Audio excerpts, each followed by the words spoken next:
Okay, I suppose I read most of it. So I trace my scriptures back. But pretty much, yeah, man. All right, when you add these scriptures together, I might as well read Job, the 20th chapter. But when you see these scriptures for their entirety, okay, what you find out is that it all leads to one thing, man. Okay, nuclear destruction coming upon Esau, and as a result, the Lord is gonna judge Esau by way of the nuclear fire, man. Okay, and that's gonna be a damn beautiful thing. All right, that's gonna be a damn beautiful thing when the Lord comes and he judges this man for his evil doings. And it's funny because that's what really people are getting into the scriptures now, and they're beginning to see, because like we read within the book of Isaiah, the 30th chapter, Isaiah 30 and 20.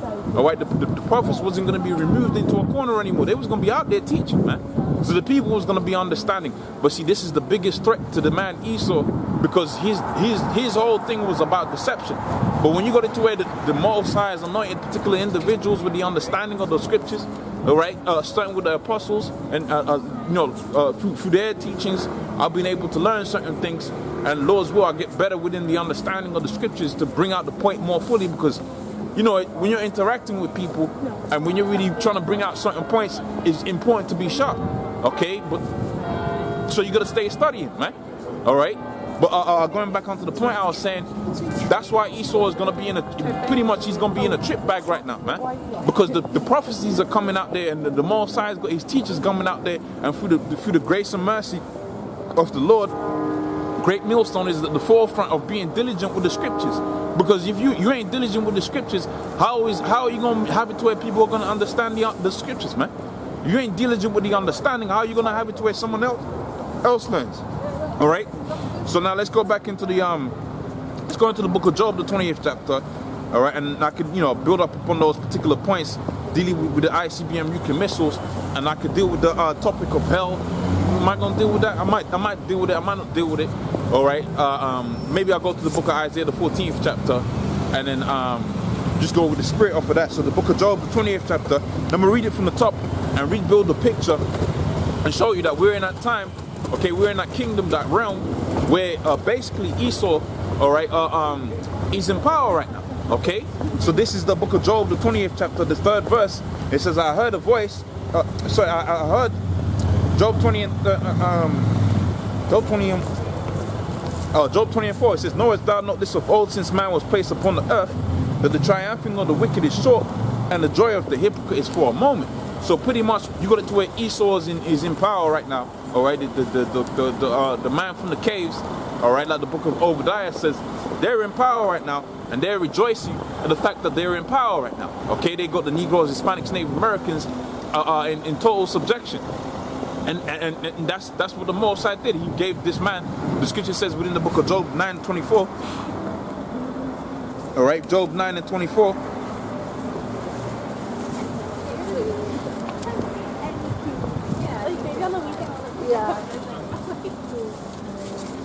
Job 9 and 24, it says, the earth is given into the hand of the wicked, he covereth the faces of the judges thereof, if not wherein, who is he? So the scripture says that the Most High gave it unto Esau. Okay, Job 20 and 5, it says, the triumphing of the wicked is shook, but the joy of the hypocrite is for a moment. Because here it is, he's been ruling for 400 years or something like that. All right, 300 years, 400 years, maybe 500 years that they've been ruling. But in comparison to the rulership of the Israelites, it's going to be but for a moment. And the old spectacular destruction that's going to come is going to go away within the twinkling of an eye. All right, the book of Daniel.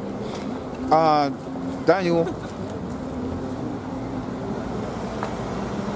right, the book of Daniel 2 and 44. And I'll start this time. I won't start from 44.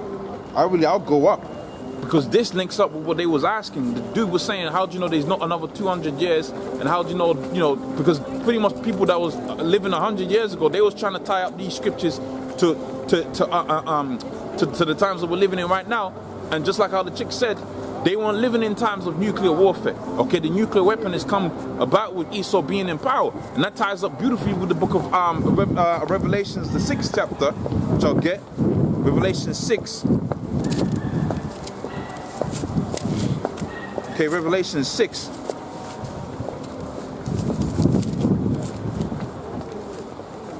Revelation 6 chapter and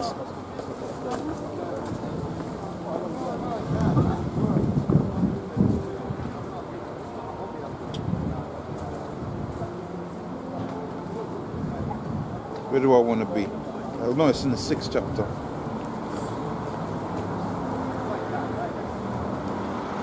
Okay, Revelation 6 and 4, it says, and they went out another horse that was red in the apparel, that was red.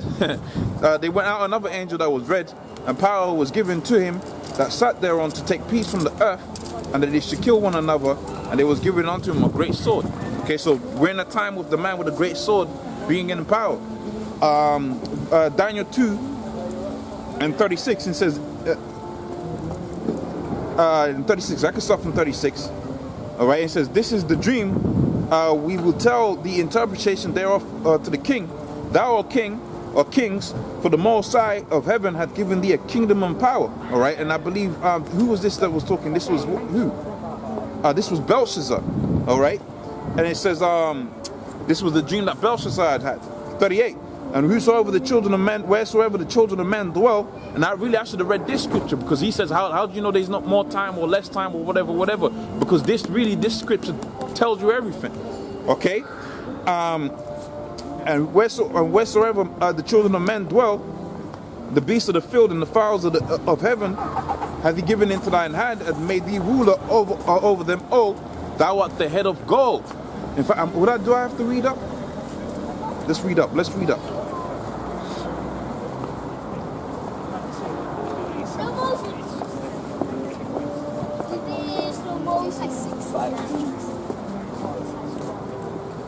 Okay, Daniel 2 and 31, it says, thou, O king, okay, sawest, and behold, a great image. Okay, the great image which thou sawest was excellent, and stood before thee. The form thereof was terrible.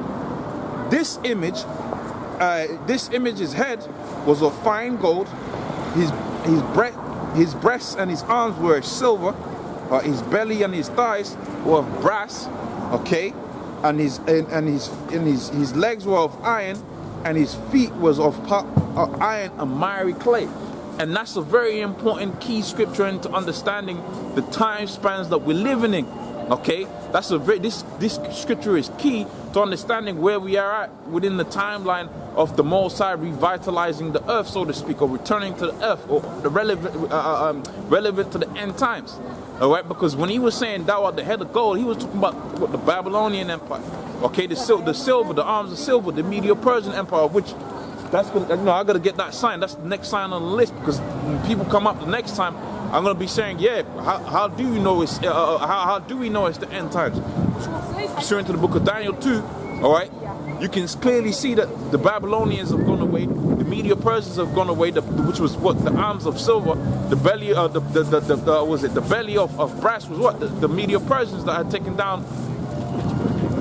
Is that right? I have to remember. I can pull up the image. All right, bear with me. I don't want to get it incorrect. All right. Bear with me. Give me a second.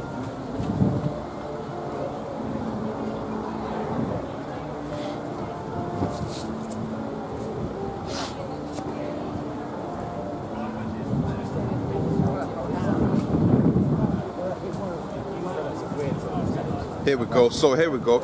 So the gold, all right, was the Babylonians, all right. That's it. So the gold was the Babylonian Empire. Prior to them, that's what always confuses me, because you had the Assyrians ruling before them, but they wasn't a part of the image, because by the time the Babylonians had taken down the Assyrians, all right, and then they became the head of gold, right? So you had the Babylonian Empire, which was the head of gold. Okay, the Medo-Persians, they took on the form of the arms and the chest, whatever, and they was what? They was the silver. All right, the Grecians were the brass. Okay, that was the brass empire, and then you had the legs in that, which was the Roman Empire, and then the feet of miry clay and iron, and that was what? Was the same empire coming back, but more broken down, because when you had the Roman Empire set up, they was more unified, man. Okay, the Roman Empire was basically led underneath one person. Now this, well, you know, as America and NATO and that, it's all kind of fractured, man. But notice what it says here. It says iron and miry clay, and above that you got just iron. So their power has actually gone down. The splendor of their kingdom has gone down, but they got the nuclear weapon and so on and so forth. So their military strength has gone up and their tech has gone up. But how they ruled, okay, in terms of complete sovereignty, that's gone down. That's dwindled. That's why it says what? Iron and miry clay. Okay, so I didn't want to get that incorrect. All right, and then people will do videos about me. That brother's going off. So Daniel 2 and 32. All right, it says, and this head was of fine gold, and his arms of silver, and his belly and his thighs was of brass. His legs was of iron, and his feet was part iron and part clay. And that's the important bit, because there was when Rome was ruling, the Roman Empire, it was just one unified succinct rulership. Everybody knew that this was all the Roman Empire. But now this new resurgence of the Roman Empire, it's all fractured, it's all messy, it's all over the place, man. All right, and that's part of what? Part at the latter end of the Roman Empire, that's what was happening, because it all became fractured at the end of that. Okay, so continuing, 35, it says, then was the iron, the clay, and the brass, and the silver broken to pieces together and became like the chaff of the summer of the threshing floor. So you wasn't gonna have something happen after the iron and the brass. You wasn't gonna have the gold come back up again after the brass. The feet are the end of it, man. The iron and the miry clay, which is the time that we're living in right now, that was the end of it. Okay, because we've lived through the so-called the biblical iron age. Now we're living through the biblical iron age and iron and miry clay age. Okay, and what's going to happen is the Most High is going to destroy that image. All right, because He is that great millstone, and He's going to destroy that image, and He's going to set up a kingdom that's going to last forever. All right, so continuing, it says here, and the wind carried them away, that no place was found for them, and the stone that smote the image was a great mountain and filled the whole earth. I'm gonna read that again. It says, and the stone that smote the image became a great mountain, all right, became a great mountain, a great government, all right, and filled the whole earth. Who's that talking about? I'm talking about the Negroes, Hispanics, Native Americans, the Israelites. That's gonna set up. Like we read within the book of 2nd Ezra, the 6th chapter, all right, Esau is the end of the world and Jacob is the beginning of it that followeth. See how all of these scriptures link up, man. Okay? So it says there, this is the dream, and I will tell you the interpretation thereof before the king. Thou, O king, art the great king of kings. The Most High of heaven hath given thee the kingdom and power and strength and glory. And wheresoever the children of men dwell, and the beasts of the field and the fowls of earth and heaven have been given into thine hand, hath He made thee ruler over them, and thou art the head of gold. So that was Babylon, okay? And after thee shall rise up another kingdom inferior to thee, and another third kingdom, which was the kingdom of silver. That was the Medo-Persians, which the Medo-Persians, they came up against what? That came up against Babylon, all right, pursuant to the book of Isaiah 13. But it didn't go out word for word like Isaiah 13, because Isaiah 13 was multifold. Okay, it's had a multitude of prophetic applications. Okay.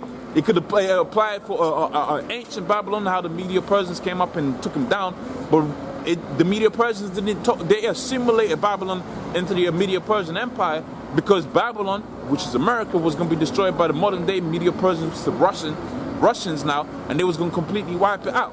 All right, but you're going to be spiritually discerned, or learn from someone that's spiritually discerned to understand that. Continuing. 39 verse, and after thee shall rise up another kingdom inferior to thee, Medo-Persians, and another third of brass, which was after the Medo-Persians. You had what? You had the Greco Empire, okay, the Greek Empire. All right, am I correct in saying that?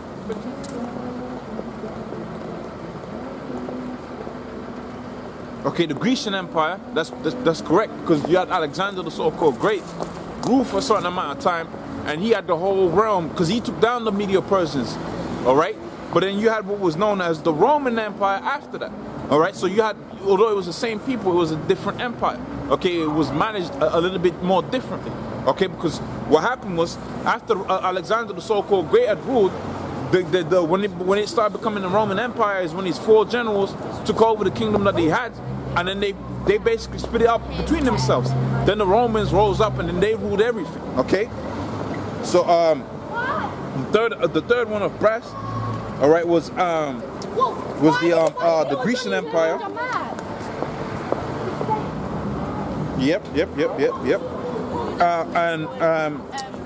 We shall bear rule over the earth, and the fourth shall be strong as iron, for as iron breaketh in pieces and subdueth all things, and iron shall break all these things, shall break in pieces and bruise. All right, so that was what? That was the Roman Empire, because the Roman Empire, man, they expounded beyond any, prior to what the Grecians did. All right. And they expounded beyond what any other, the Babylonians that did, the Media Persians that did. So they was on another level. Okay? So continuing.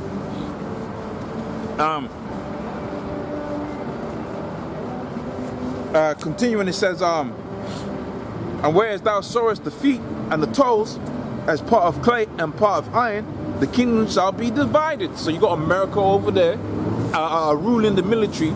You got Rome ruling the spiritual side, and you got London ruling what? You got London ruling the financial side of things. So the kingdom is divided, whereas the Roman Empire, everything was centralized. Okay, the power was centralized to what? To rule. Okay, but that's what they're trying to do with this so-called New World Order. They're trying to have everything what? Re-centralized. All right, one place where you're gonna get your TV. One place where you, as in all of the stuff that you watch on TV, Disney wants to be the one that's controlling that. You're gonna have one distributor of food, okay, which is gonna be probably Monsanto, and so on and so forth. So they're going back onto that old way of Rome. All right, so let's continue here. 41. It says, "Whereas thou sawest the feet and the toes and the part of clay and part of iron, the kingdom shall be divided, but they shall be in its strength, which is America. And for as much as thou sawest iron mixed with clay, all right, which is the weakling soul, you can understand, all right. And the toes and the feet are part iron and part clay, so the kingdom shall be partly strong and partly broken." Because you got Italy, the pig nations, they ain't strong. Nobody's worried about the Portuguese, all right, the Italians, all right, who's G? I forget who G is, and the Spanish. They're old news, man. All right, they had their run. They gave their strength unto what? Like the scripture says, they gave their strength unto the beast. All right, or America, so you can understand. Not the beast, because America's part of the beast, but it sits on top of the beast. But they gave their power unto that last king, which was what? Which is America. Okay. Hopefully I'm making sense, and Lord's will I'm not going off. Because I'm trying to remember as much of these breakdowns as much as I can. He says, "And whereas thou sawest iron mixed with the married clay, and they shall mingle themselves with the seed of men, but they shall not cleave one to another, even as iron is not mixed with clay. And in the days of these kings," in the days of what kings? The last kings, man, where you was gonna be partly mixed and mismatched with whatever, right? The days of the iron and the miry clay. What does the scripture say? "In the days of these kings shall the Most High set up a kingdom which shall never be destroyed, and they shall and the kingdom shall not be left to other people, but they shall break in pieces and consume all these kingdoms, and they shall stand forever." And we know that what? We're living in that time, because when they signed that NATO thing, they called it the Treaty of Rome. But we know that it's not Rome again, so it's going to be the next thing that's within the line of that prophecy. And what was the next thing within the line of prophecy after the Roman Empire? Although you had it to where what? You had it to where Jake ruled for a certain amount of time, but ultimately what happened was the Roman Empire came up again, and they called themselves NATO and America, and so on and so forth, right? But the scripture says that in the days of these kings shall the Most High set up a kingdom which shall never be destroyed, but shall break in pieces all of these kingdoms, and it shall stand forever. And how was it going to be broken down? By way of the ICBM nuclear missiles, man. Okay? I just want to get one more precept before I go back into the book of Job, the 20th chapter, to illustrate a particular point.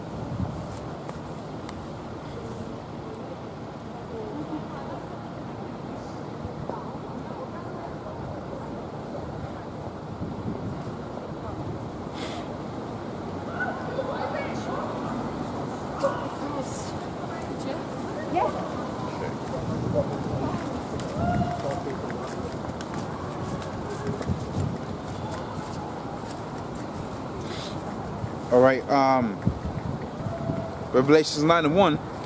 And the fifth angel sounded, and I saw a star fall from heaven unto the earth, and to him was given the keys to the bottomless pit. Second verse. And he opened the bottomless pit, and there... Is that the one I want? That's not the one I want. That's not the one I want.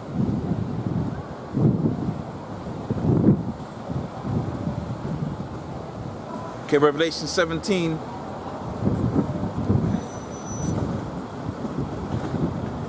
All right, Revelation 17:8. The beast that thou sawest was and is not, and shall ascend out of the bottomless pit and go into perdition. Right? So the beast that was, okay, which was what, the Roman Empire, and is not, because for a certain amount of time they wasn't in power. You had the Israelites ruling, all right, and they shall ascend out of the bottomless pit, because they was gonna what, by way of Jake going off, pretty much they rose into power again, okay. They rose into power again by way of Jacob. You know, the Israelites during the Byzantine Empire, they was what? They was going off. So the Most High gave Esau the power to rise up. They rose up again. All right, and the scripture says that what? Shall rise up and go in and shall ascend out of the bottomless pit and go into perdition, because he's going to rise up, but he's going to be destroyed. Okay, here it is. They built up cities. They built their so-called fame up. All right, through their technologies. They built all of that up, but they're going into what? They're going into destruction through iniquity, because they didn't come up and rise. They didn't look at their so-called forefathers, the Romans, and that, and say, hold on a minute, maybe they got destroyed for